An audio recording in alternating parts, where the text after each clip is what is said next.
有请。男嘉宾范先生37岁，来自河北司机；女嘉宾严女士40岁，来自天津，保险销售。来，有请两位，有请。欢迎两位啊，都曾经有过一段婚姻，是吧？嗯，是的。交往多久了？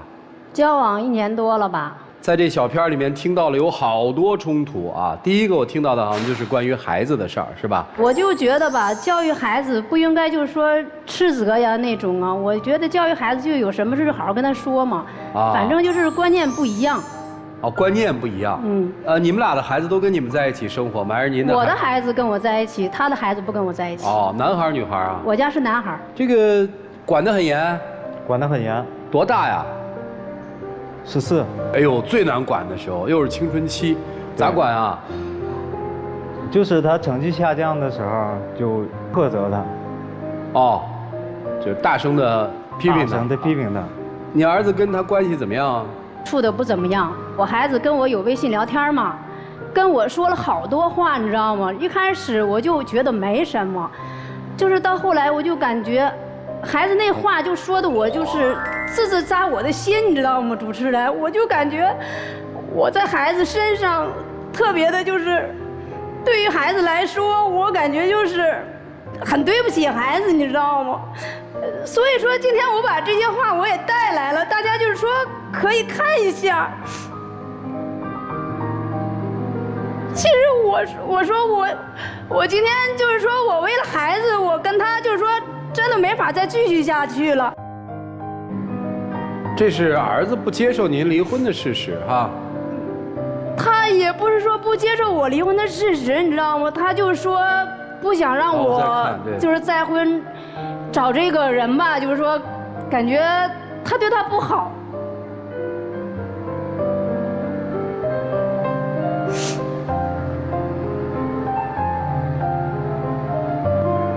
这个反映出2个问题嘛，一个是孩子对父母离异这件事儿是不太能接受的，我们可以看到啊。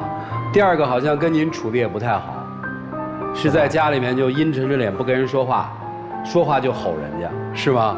我觉得吧，孩子就应该严格管教。不是你们俩认识也就1年多，对吧？人家都长了10好几岁了，您首先得让他接受你才能管教啊。我的孩子都是这么教育来的。这问题不是那个不是您的孩子吗？在人心里人家没有把您当父亲，你只一叔叔呀。那倒是。除了跟孩子不好，还因为什么原因啊？他们这个人吧，爱喝酒，酒量不大吧，还经常喝。喝完酒之后，我感觉像耍酒疯一样，把家里就弄得乱七八糟的。厨房里的东西我挪到卧室，卧室里的东西吧又挪到客厅。我觉得吧，喝酒就是为了缓解工作压力，喝酒喝多了，情绪行为难以控制，很正常。那你可以控制不喝呀，兄弟。我也在慢慢戒。你这上面是司机是吧？职业是。挺累，挺累。很多职业司机都愿意下班之后喝2口，但人不闹事儿啊。就心情不太好吧？不是，再说那也不是你自己家呀，说白了。还有一次比较严重，冬天嘛，下雪嘛，好像是就是去年的时候，就是他出去喝酒去了，我怕他也喝多了是吧？我就把他弄回来，你知道吗？就是还没有进门口的时候嘛，他就这么一反手，他就想推我，就是想搡我那种感觉，你知道吗？然后我一个重心不是没站稳嘛，然后就带到那个雪地里边，就是我第2天就感冒了，浑身都湿了。为此就是我俩就是大吵了一架。那你们俩怎么就那会儿不借机就分开了，多好啊？他不又求我吗？那件事我都解释过多少遍了，我说那只是个意外，一直在道歉。你别喝酒不就得了吗？是不喝酒还行。不喝酒的时候就跟个木头一样。小片儿，我没记错的话，您还说他是个妈宝男是吧？他以前嘛，他妈妈在世的时候就依仗他妈妈，什么都不会做，自己衣服也不会洗。主持人，我想解释一下，父亲以前工作忙，就是妈妈把我拉扯大的，过惯了衣来伸手饭来张口的生活，就是特别依赖母亲。母亲去世之后，就感觉天都塌了，就是心情特别压抑。单独站在你个体的这个层面里面都能理解，就大家都可以理解啊，就是你刚才说的这段我们都理解得了。但是现在的问题是不是站在你的层面，对吧？你现在的关系发生了变化，你不是还有个女朋友吗？对吧？对。所以我特别想问的就是，女士，既然她有这么多的问题，你看，跟您的孩子是有冲突的、不和的，对吧？对。性格上面有一定的小缺陷，对。啊，或者有一些小瑕疵，对吧？对。然后再加上她的这个嗜好，比如说喝酒，对。有时候可能经常性的这样就叫酗酒嘛，然后借酒撒疯，你应该经历过。是，那怎么还就求一求就能又回去了呢？也不是说求一求就回去了，知道吗，主持人？我就感觉就是再组家庭嘛，就是走到一起也不容易。我也不想再就是说一而再再而三的就折腾，你知道吗？我也想给孩子一个完整的家。接下来其实我挺想问你的，就看小片的时候，我就没弄清楚这俩人为什么在一起。我听你说的时候，我就更没弄清楚了。你说她跟她的前夫和男同学还叫什么？原话我忘了，大概就是没有断干净，是这意思吧？对。还有你认为的超过正常交往的一个往来，是这意思吧？是。这什么情况呀？就是她跟她前夫，就是关于这个财产分割这块儿一直纠缠不清。这是就等于跟前夫来往的比较密切，是吧？对。来往密切的理由是财产分割没分清楚，是吗？对。我跟我前夫离婚的时候嘛，就是我俩也和平分手嘛，就是当时还有一些财产问题没有解决完，见面难免吧，就是毕竟我跟他之间还有一个孩子嘛，孩子抚养问题他也要弄到18周岁嘛。不是我方便问一下您为什么离婚吗？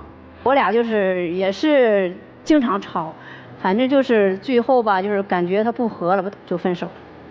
哦，听明白了，就是现在跟前夫的往来。还是在纠结那些财产呢？对。离婚多久了？离婚好几年了吧？那这财产还没纠结清楚呢？不是，当时不是有一套房嘛？有一套房不是以我的名义贷款买的吗？啊。贷款还有点没还清，所以就是经常就是在一起会那个讨论一下这个财产问题。往来挺密切？不是，也不是说往来很密切，他就是怀疑。行，那男同学呢？有一回我看见他和男同学聊天，就互相发照片什么的，我就觉得他俩可能有暧昧的关系。这个男同学嘛，就是那次我们同学聚会，就是我去了之后嘛，就是他给我打电话，我一看是他的电话，我就接了，第一时间我就开了免提，然后他在对方那边就直接就吼过来了，说到现在你还不回家，当时我就懵了，你知道吗？我就感觉。好尴尬呀，就是在同学面前呢。同学就问我这谁呀，我都没好意思说是我男朋友，啊，我就说是一朋友，那个有事找我，我立马就回家了。那天我连饭都没吃，回家我又大吵了一顿。这个男同学嘛，他之后就问我说跟男朋友是什么关系，大学同学也不错嘛关系，我就当时加了微信。但是我跟他聊天的记录我也给他看了，就视频也好，照片也好，我都跟他看了。他嘛家庭条件不错，你知道吗？我呢是干销售的，我是干保险行业的嘛，我就感觉他可以在我身上上份保险，就是我可以在他身上就是挣点钱。听明白了，您倒是挺坦诚。对啊，他家境好，人长得又帅，我当然有压力了。那你说他要在我这儿上份保险，不也是我的工作吗？3天2头的聚会，不是你看不惯他的行为方式，对吧？对。那你为什么非要跟人结婚呢？我也特奇怪。我觉得2个人在一起吧是缘分，在一起不容易。啊，既然到一块儿了，就慢慢磨合呗。方便问您为什么离异吗？我离异是双方父母家庭有点小矛盾，出现分歧的，关于看孩子的问题。也就是说，不是你们的情感不好，多少有点。您今天来是要跟他分手？对。您今天来是不想分手？对。不想分手的理由呢？就是在你面前这位女士，你为什么一定要娶她？你能不能告诉我？我喜欢她呀。就除了你喜欢她，还有别的吗？我就觉得2个人在一起挺不容易的。行，你看啊，现在这个你向她提出了结婚的要求，对吧？对。提过几回啊？有好几回，她一直拿买车的事儿在推脱，还说这个车还没买呢，咱们结婚的事儿就再推推。完了，当时老父亲重病嘛，就花了好多钱。谁老父亲重病？我老父亲重病。我说车的事儿再等等。什么车？买个代步车就行。代步工具是吧？对，我以为是您是司机要买一个生产力的车呢啊，能变钱的车，就是一个。没有。所以您认为她不愿意嫁给你是因为一辆轿车是这意思吗？我觉得她太物质。你看啊，她跟前夫又纠缠不清，还有物质，赶紧离开她呀。所以我也很纠结，我就想来这节目，请老师跟主持人我就特别想问问，就是您是不是还舍不得呀？舍不得也有，但是就是我也不是很您能矛盾告诉我们，就是对您的矛盾来自于什么呀？我不想的就是在折腾，你知道吗？就是毕竟我是2婚嘛，再重组家庭，你说孩子本身就已经受到1次挫折了，你让孩子再受1次挫折，我就感觉，我就想再给他1次机会嘛，就是说。行，我再问问，你们俩谁收入高一点？我。您收入还比他高？那不就是妈吗？又养着又伺候着，那我知道你为什么不愿意了。找一个人伺候着自己，挣钱还比自己挣得多，我就有点不甘心吧。不甘心什么呢？就是当初对他挺好的，后来就是出了这么多档子事儿。你们指的出事儿，就是指你跟他儿子的关系不好，对吧？对。我估计可能有一些争吵，对吧？是。然后加上你喝酒之后的一些不理智的举动和行为。对。2个人都说了，我们都舍不得，但是确实这个感情存在让我们觉得挺难受、挺别。我们这外人听起来，如果说有一段感情有1个分手的理由就足够了，你们俩这必须分手的理由至少占了1000个。但是有的时候情感就是这样，虽然很理性的说我们该分手，但是真的让你们分的时候又觉得好像下不了那个决心，是这意思吧？对。各位老师，你们看看该怎么办吧？让我们一起进入丘比特问卷。我觉得年轻人的爱情都是明枪，你给我一枪，我给你一枪，这枪特别容易走火，因为在那个时间里，爱的炙热，爱的单纯。中年人的爱情像暗箭，彼此在较劲儿，表面上不露声色，但是心底里都已经各自有了防备。听到你们俩的这段情感，似乎让我觉得，你们其实都不是对方最满意或者说比较满意的选择。就像你们说的，在这个时间，在经历了这么多之后，遇到一个人其实没那么容易了，所以你们彼此在将就。这种将就让彼此的心里都挺不甘的，但是往前一看，似乎又觉得茫茫人海，满世界的人也找不到一个更合适的，就这么拖着熬着。我是一个母亲，我觉得看了孩子的那段话很心疼，不仅仅是对父母生活的一种失望，对母亲抉择的一种失望，更是对自己无能为力、不知道该怎么选择的一种失望。所以作为母亲，我很心疼这个孩子。我想，如果是我的话，我可能会更多考虑孩子的感受，因为你对于这个母亲来说，并非是好的选择。在这种前提下，我一定会率先考虑我孩子的感受，我要让他得到更幸福，不能说美满，相对圆满的一种结局。对于这位先生来说，你在寻找母亲，你还是一个孩子，但是明显这位母亲不是你心里设想的这样一个形象。这位母亲她还有自己的前夫，还有自己的男同学，她还有很多社交的层面，她还要养家糊口，她和你真正意义上的母亲完全不一样，所以你也要三思。我不觉得你们俩现在的将就会成全未来。谢谢。好，谢谢周群老师。陆琪老师，其实有很大一部分人就是想找个人搭伙过日子，不好找，特别不好找，然后他又有那么强的需求，最后导致底线就变得无限的放低，可以不断的去容忍对方，因为觉得我忍一忍可能就过去了，我都离过1次婚了，等等等等。所以我们看到2个人好像有种种不合适，但是好像2个人始终都在忍，在给对方机会。那么在这个时候，我发现一个很核心的问题，就是，这位先生啊，你是一个典型的叫自我压抑的一个性格。自我压抑的人，就好比你吧，你的精神支柱垮掉之后，你就陷入了一种封闭和自我麻醉的一个状况。这因为你的世界、你的生活垮掉了，所以你在逃避这个世界。怎么逃避这个世界呢？第一个，我把心封起来；第二个，我不断的用酒精来麻醉自己，我不用去接触那么多生活和社会上的压力。这是你现在的现状，也是你们两个人所遇到的现状。你希望找一个人可以帮你过上更好的生活，分担生活的压力，但他本来就是一个靠着麻醉和自我封闭来逃避生活的人。请问你们怎么忍下去呢？最后我给先生就是一句话：我们中年人的精神支柱，就是我们已经成为别人的精神支柱。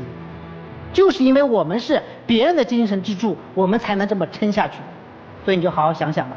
谢谢大家。好，谢谢卢琪老师，沙娜老师。二位好，这婚肯定是不能结。你是觉得跟他在一起会给孩子一个完整的家？你知道对于孩子来讲，完整的家是什么吗？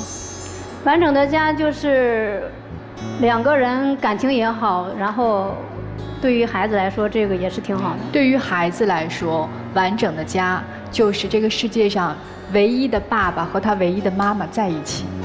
你不要打着孩子的旗号和名义，我要给他组成一个完整的家，我为了儿子。如果你真的为了儿子的话，那你就回去复婚呢。你完全是从你的角度出发和考虑的。而且通过刚才你跟儿子的这个微信对话，我并不觉得你们母子关系很好。我觉得你现在首先要紧急解决的一个问题是，你和孩子的关系问题。你没有站在孩子的角度去想过孩子在想什么。孩子仅仅是因为斥责吗？不可能。他抵抗，他反抗，到底是在反抗的什么？一个儿子能跟妈妈说，那你自己去寻找你的幸福吧，我要离开你。他内心埋了多么怨恨的一颗种子。14岁是青春期，这个时期的过渡很重要，尤其是男孩子。我今天听到你们整个的这个故事到现在，我比较担心是你的儿子。你们如果能够分开，就是从这个沼泽当中把自己救出来了；如果不能分开，继续再往下走，就是深陷这片沼泽出不来。你们无非就是出一个沼泽的问题，但是那是孩子的未来。因为你们两个人都挺扭曲的，明明很痛苦，明明没有一丁点爱的表现和爱的付出，你们说想要继续在一起都不舍得，可是你们不舍得，做出了什么努力吗？为这段感情做出了什么改变吗？没有。那还谈什么舍得不舍得呢？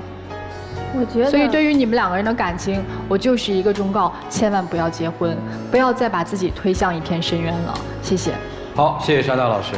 来，涂老师。你的儿子在微信当中形容你和他都是用这两个称呼，你、他，而且言语当中极尽冷漠。他说我不喜欢他对我吼，对我叫，我讨厌看见他坐在沙发里面满脸阴沉的样子。从这段对话当中也看得出来，其实儿子表面上反感的是他，其实心里厌恶的是你。在这样段对话当中，从头到尾没有一个妈妈，都是说你、他，甚至我看不出单亲家庭母子之间的那种情深意长。我相信，如果他不跟你的孩子发生矛盾，如果你的前夫跟你们之间还没有来往，也没有什么同学的事情，他一定是个特别温暖而顺从的人，是吗？还行。就他不吃醋的时候，他没有那么强烈的欲望，因为别人而那么客气的想要管控你、占有你的时候，他是不是看上去还挺温暖的？嗯。但是那是不正常的表现。一个人正常的人生态度，恰恰是应该是在复杂的生活当中，面对各种各样的关系的过程当中，一种稳定的对你的态度。但是你自己也有问题，你母子之间的关系有问题，你跟前夫以及社会关系你也需要进行调整，所以你根本不是在结婚的适合的时候。至于男方，其实你根本不具备作为一个父亲的能力，你连自己的亲生父亲角色都没做好，更别说做一个继父。即便你要结婚，也不适合找一个再婚的女人带着孩子的女人，那样的话你也痛苦，别人也痛苦。所以带好你的孩子，你结婚未必要孩子同意，但至少不能让他恨。如果这个关系都调整不好，你不要接纳一个男人。至于你，我觉得你好好的去看看自己的孩子。你母亲走了，你父亲走了，那是你唯一的亲人，所以你应该在孩子身上找回自己一个做父亲、做男人的影子，这是你当下要做的。我告诉你，别的女人也好，结婚也好，不一定能够给你带来更多的温暖，但至亲可以。就这样。好，谢谢涂老师。成年人了啊，想让自己过得舒服点吗？想啊，想不那么累吗？想啊。您呢？想也想是吧？嗯，我就有一个方法，就是过简单的生活就不累了。对你来说，简单的生活就先跟儿子过嘛，至少得等你儿子过了青春期嘛。因为这个期间，别说来一叔叔了，亲爹在那儿都会打得一塌糊涂。你也想过得简单轻松，现在真的他不适合，真的不适合。别找女朋友，自己先过一段时间再说，就轻松了。好聚好散，男人嘛，对吧？就是过去咱母亲在的时候，咱可以是个孩子，但是母亲一走，咱就真得变成男人了。你已经没有原谅自己的借口了。好了，接下来一起进入真情60秒。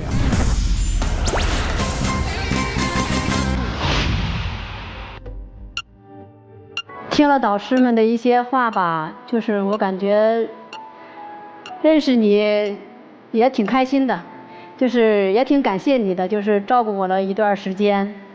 就是以后呢，你也可以遇到比我还好的。反正我觉得咱俩还是不合适，分开吧。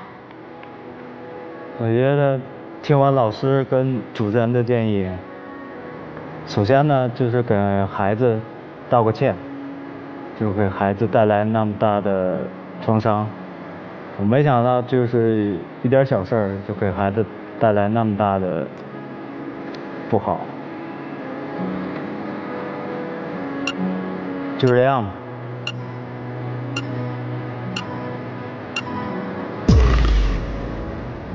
那你给孩子道歉，这还挺好。对，就这态度特别好啊。这个走之前给孩子留个条，郑重的道一下歉。我觉得特别需要重新站起来，作为一个男人。好了，谢谢两位，请回吧。谢谢老师。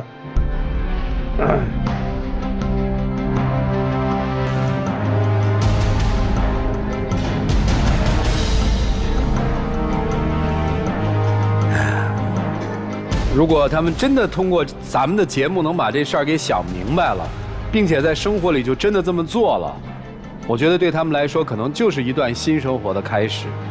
就是人一定要对自己负责，才能够有可能对周边的人负责，否则对别人负责一定是一句空话。看看他们自己的选择是怎样的，请开门。